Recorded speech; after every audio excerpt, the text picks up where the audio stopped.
Hello boys, welcome back to another session of video tutorials, and this session is meant for class 12th biology students, and this session is for 28th August 2020. As usual, our memory helps us that we have been studying about the expression of genes or gene expression in eukaryotes, and basically we understood that there were two main steps involved in gene expression. One is transcription, another is translation. In transcription, we studied how the genetic material in the form of code language, triplet code from DNA goes to mRNA, messenger RNA. So the name appropriately as messenger RNA because it carries the messages from DNA, and mRNA further undergoes translation and forms proteins. So the secrets of DNA will be expressed in eukaryotes in the form of proteins. How about in prokaryotes? So for that we must be thankful to these two gentlemen. You are all seeing they are French biologists, Professor Jacob and Professor Monod. So it is called Jacob and Monod model, and this is basically lac-operon concept. Lac means lactose, operon means genes, structural group of genes. So how group of genes in the presence or absence of lactose express the secrets. This is what lac-operon concept is. So it was first proposed by French biologists Jacob and Monod. Experimentally, they demonstrated the regulation of gene in E. coli in somewhere 1961. An operon is a group of genes that are transcribed at the same time. The sequential arrangement of regulatory gene, promoter gene, operator gene and structural genes. So there are four sequential genes. Number 1, regulatory gene, 2, promoter gene, 3, operator gene, 4, structural gene in prokaryotes. Pro means primitive, karyon means nucleus, very primitive nucleus. We said all those organisms like bacteria will not have clear-cut nucleus. Instead, there will be nuclear material. We call it as nucleide. So there will be nucleate. Such organisms are called prokaryotes. So in prokaryotes, it is the operon concept. How exactly this takes place? This is how. So basically DNA and DNA to RNA, we said mRNA, we call it as transcription. So we have got 4 genes in the DNA of prokaryotes: regulator gene, promoter gene, red colored one operator gene, and structural genes. And in structural genes you have got 3 genes: LAC-Z, LAC-Y and LAC-A. LAC-Z is coding for an enzyme called beta galactosidase, LAC-Y for lactose permease, and LAC-A thiogalactosidase transacetylase. So further, the lac-operon consists of 3 structural genes, each involved in processing the sugar lactose. So lactose is to be oxidized. One of them is gene for enzyme beta galactosidase. This enzyme hydrolyzes lactose into glucose and galactose. This is the purpose. The purpose of very lac-operon concept is to hydrolyze lactose into glucose and galactose.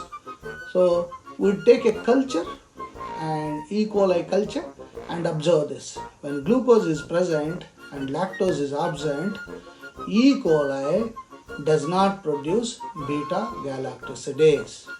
When glucose is absent and lactose is present, then only E. coli produces an enzyme called beta galactosidase.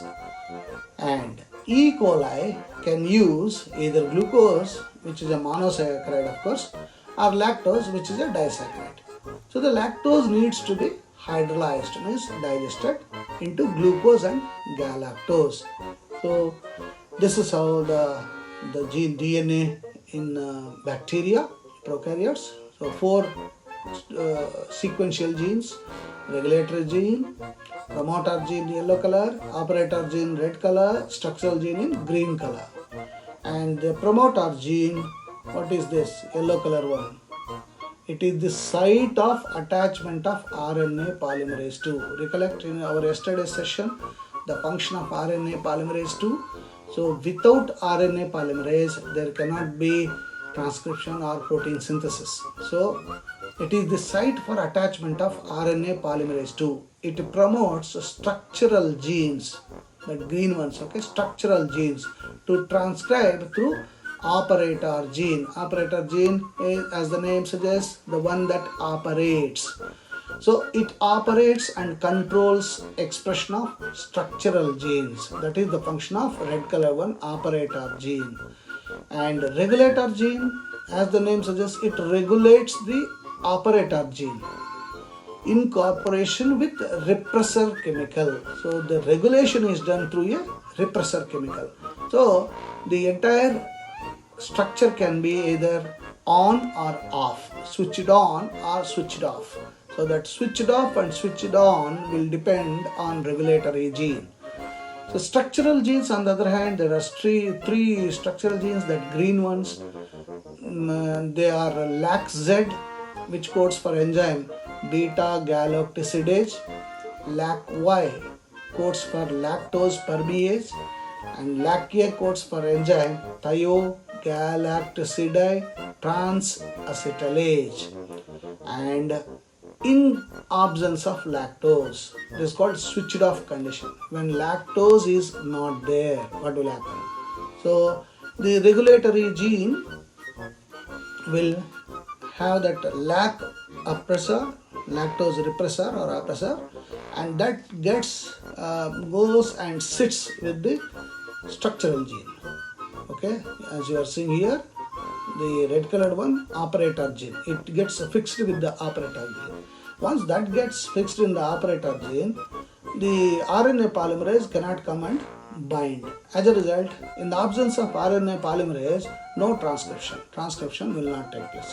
As a result, the concerned enzymes will not be produced. So this is how, see, no transcription.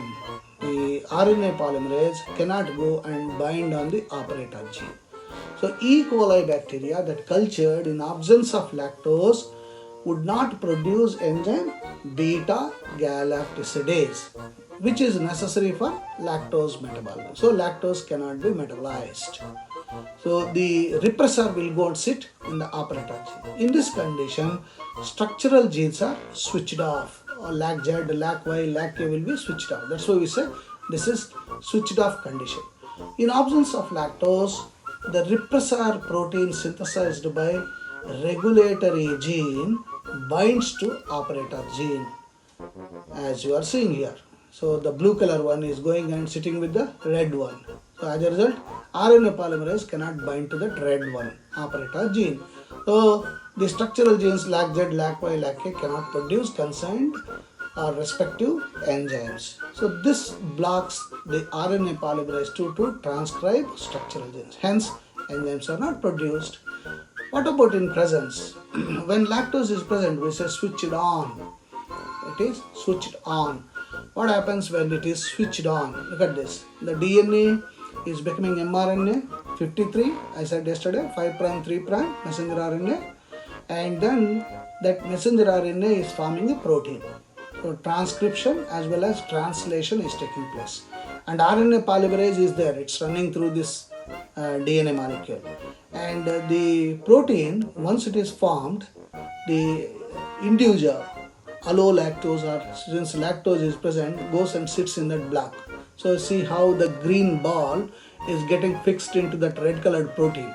Once that gets fixed, so the repressor cannot go or suppressor cannot go to the operator gene. In the absence of that, RNA polymerase will run through the DNA structure, and the structural genes LAC-Z, LAC-Y, LAC-A will be active, and they code for the production of beta-galactosidase, permease and transacetylase. As a result, lactose metabolism takes place. That's why we are calling it as switched on. This is lac operon. The E. coli bacteria that are cultured in presence of Lactobacillus, it produces enzyme beta galactidase, which is necessary for lactose metabolism. So you are seeing here, in this condition, structural genes are switched on.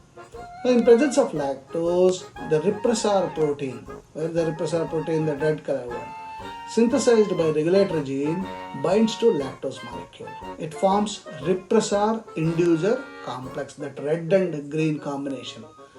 So once that combination takes place, the inactive repressor complex does not bind to operator gene. So since it can't bind to operator gene, RNA polymerase II, which is ready, it binds and it makes the structural genes to produce corresponding enzymes. This is called switch on. Hence, in this fashion, in all the prokaryotes like bacteria, gene expresses itself. So the control over the functioning of genes is called regulation of gene expression. There are two types of gene regulations, positive one and negative one. What I am showing right now is positive one. What I showed some time back, that switched off condition, that's a negative one. So in negative gene regulation, the genes continue to express their effect till their activity is suppressed. This type of gene regulation is called repressible regulation. Positive gene regulation is the one in which the genes remain non-expressed unless they are induced to do. It is therefore inducible regulation. We are inducing here, you can see. As the genes express their effect through enzymes, their enzymes are also called inducible enzymes. So beta galactidase, permease, transacetylase, these are inducible enzymes. So we are thankful to Jacob and Monod in the year 1961 from their study in bacterial genetics proposed that genetic material has a number of functional units called operons. That's why the concept is called lac operon. Lac for lactose, operon for number of functional units. Particularly 4 we said. So as you may recollect, an operon consists of minimum 4 types of genes: regulator gene, operator gene, promoter gene, and structural genes.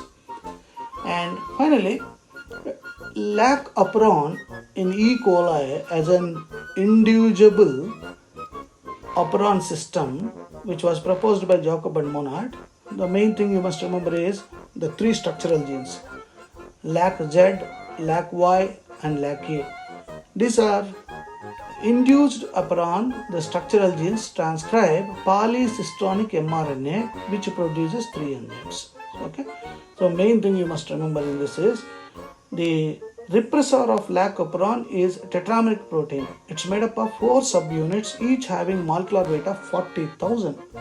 If lactose is added, the repressor is rendered inactive so that it cannot attach to operator gene, as you are seeing, and synthesis of mRNA takes place. So this is how in prokaryotes gene gets expressed under controlled conditions. So practice the diagram, both switch on and switch off, and this is normally a major question in CBSE for 5 marks question. So keep practicing and post me